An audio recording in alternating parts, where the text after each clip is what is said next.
उनके आप देख रहे हैं वाराणसी पब्लिक न्यूज। मैं सुषमा सिंह। कानूनों को रूपरेखा दी है, जिसे सरकार इसको ले आई और उसके बाद ये पास हुआ। ये कहते हैं कि किसानों के विकास के लिए है, इसमें राजनीति मत करिए। मैं मानता हूँ आज किसान दिवस है। पूरे देश में चौधरी चरण सिंह जी का जन्म दिवस मनाया जाता है। आज आपको मालूम है जो गाज़ीपुर के अंदर जो हमारा धरना है उत्तर प्रदेश और उत्तराखंड का, वहाँ पर हम लोग बैठे हैं बहुत दिन से। यहाँ आने का मकसद अलग है कि देश के प्रधानमंत्री मोदी जी आज आपके सांसद हैं, बनारस के सांसद हैं।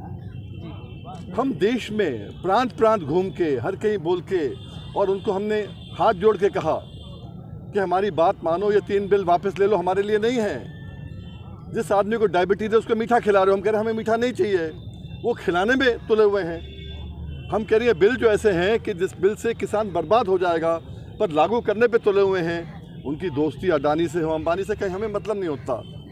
हमारा केवल कहना यहाँ आने का मकसद यह है कि आप लोगों ने उनको चुना, हो सकता है आपकी बात मान लें।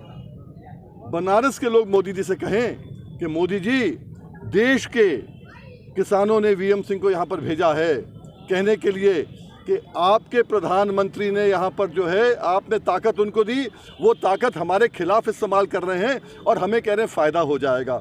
हमें फ़ायदा नहीं होगा। उनकी समझ में नहीं आ रहा, आप लोगों की समझ में अगर आ रहा हो तो आप अपने सांसद से कहिए कि भाई इनको वापस लो। हमें क्या चाहिए? जो आपने 2014 में अपने मैनिफेस्टो में कहा था, C2 चाहिए, 50% प्रॉफिट चाहिए, MSP बढ़ाकर जो स्वामीनाथन ने कहा था, वो जो आपने वायदा किया था वो तो आपने लागू किया नहीं। जो वायदा नहीं किया वो लागू करना चाहते हो। क्यों? क्योंकि कॉर्पोरेट को फ़ायदा होगा। कॉर्पोरेट से आपका कॉन्ट्रैक्ट हो तो हो, हमारा कॉन्ट्रैक्ट नहीं है भाई। हमारा तो अपने किसानों में एक दूसरे के साथ जो है कि रोटी रोजी का कॉन्ट्रैक्ट है। हमारी जीविका चलने दीजिए। हमारे बच्चे आज खेती नहीं कर रहे मोदी जी। इसलिए यहाँ आने का जो मकसद है, आज गाज़ीपुर में भी हो रहा है, सिंगू बॉर्डर पे भी हो रहा है, टिकरी बॉर्डर पे भी हो रहा है, पूरे देश में मनाया जा रहा है। और हम पूरे देश में, कल मुझे महाराष्ट्र में होना था, कल बॉम्बे में होना था, पर हमारे यहाँ क्या हुआ, रामपुर में, मुरादाबाद में ट्रैक्टर ट्रॉलियाँ लोगों को रोक दिया, हज़ारों लोगों को रोक दिया गया, तो मुझे रुकना पड़ा। आज वही है कि आज किसान ठंड में, यहाँ तो आज गर्मी है ना, दिल्ली में तो कड़ाकेदार ठंड है, उसमें अभी हमारे साथी बोल रहे थे परमिशन नहीं मिली लाउड स्पीकर की। हमें किसने परमिशन दे दी? वहाँ पर ऐसा लाउड स्पीकर चल रहा है, पूरे देश में चल रहा है वहाँ से। क्या बात? तो आज हक मांगने से नहीं मिलेगा, हक छीनना पड़ेगा। ये हम लोगों को प्रण करना पड़ेगा। और एक एक आदमी ये ना कहे सबका होगा तो मेरा भी हो जाएगा। देश में हर किसान का बेड़ा गर्क हो गया। किसान का बेटा खेती नहीं करना चाहता। आज जो खेती करता है उसकी शादी भी नहीं हो रही है। लड़की का बाप अपनी लड़की का हाथ चपरासी के बेटे को देने को तैयार है, किसान के बेटे को नहीं। आज ये हाल हो चुका है।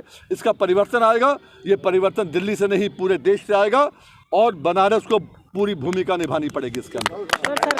सरकार कहती है कि ये बिल किसानों के हित में है, लेकिन कुछ राजनीतिक दलों के नाते किसानों को गुमराह किया जा रहा है। इसके ऊपर आपका क्या कहना है? मैं छोटी सी टिप्पणी करूंगा।